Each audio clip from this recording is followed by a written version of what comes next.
Hello everyone, Elarigu Namaskara. Hope you are doing well today. This is Kia and welcome to my channel Information Overload, where you can get inspired, learn and grow.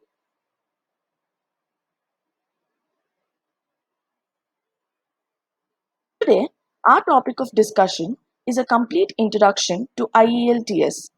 I will be providing all the necessary information in this video that would be sufficient to kickstart your IELTS preparation.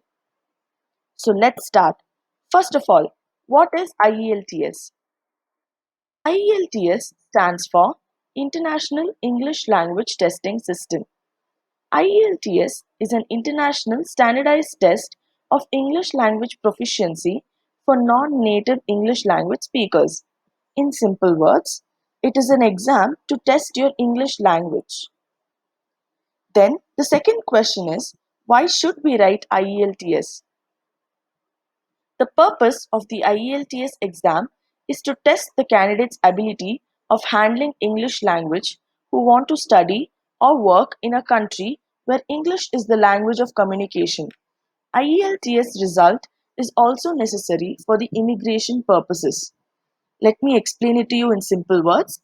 If you belong to a country whose national language is not English, for example like India, and you want to travel to a country whose national language is English, for example, like America, for work or study purposes, then you have to write this IELTS exam.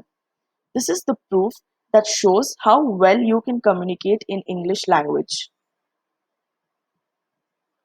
Now, let me give you some basic information about IELTS that you should be knowing.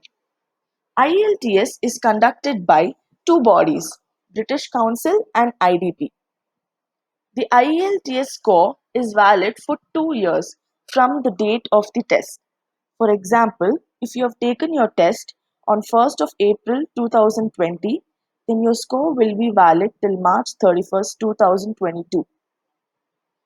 The band ranges from 0 to 9 in 0.5 band increments. This means that the score will be only in 0.5 increments. So your score can be 0, 0.5, 1, 1.5, 2, 2.5 and so on till band 9. The results will be announced within 13 days from the exam date. So for example, if you have taken the test today, then within the next 13 days your results will be out. The exam fee ranges between 13,000 to 14,000 INR.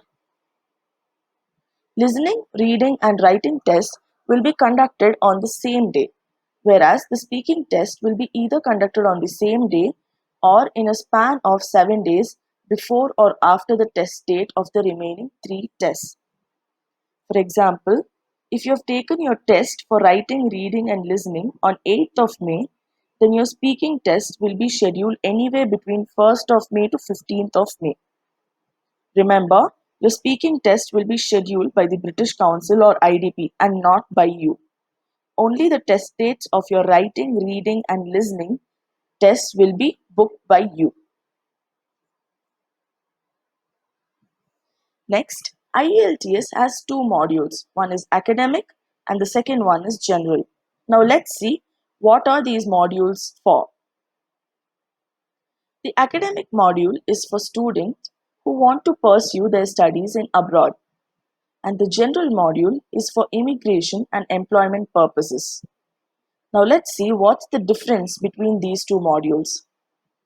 The listening and speaking tests remain same for both the modules. That means there's no change in listening and speaking tests for both the modules, whereas the writing and reading tests differ for both the academic and general modules. So this is where the difference comes. Your writing and reading test question papers will be different for academic module and general module. Kindly note, the academic module is a bit tough when compared to the general module. Your IELTS will have 4 papers: listening, writing, reading and speaking.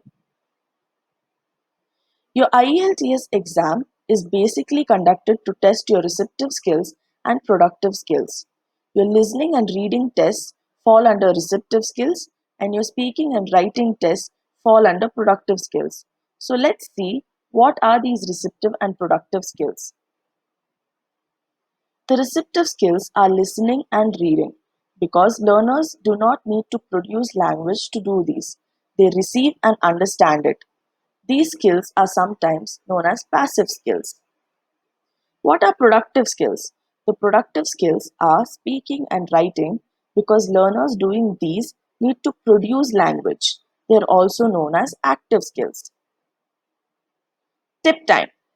Your tip 1 would be that kindly stop writing when they instruct you to do so, because if they catch you writing, they will consider it as cheating and they will cancel your test. Tip 2. There are rumors such as IDP paper is easy or British Council paper is easy. There is nothing as such. The fact is that both the bodies, be it British Council or IDP, receive the same paper for that particular date. The best way to crack IELTS exam is only by practice, practice and practice. Your band score will improve as much as you practice. If you have liked this video and found the content useful, kindly like, comment and share, and also click on the subscribe button. Don't forget to click on the bell icon to receive notifications on our latest updates. Thank you so much for watching this video.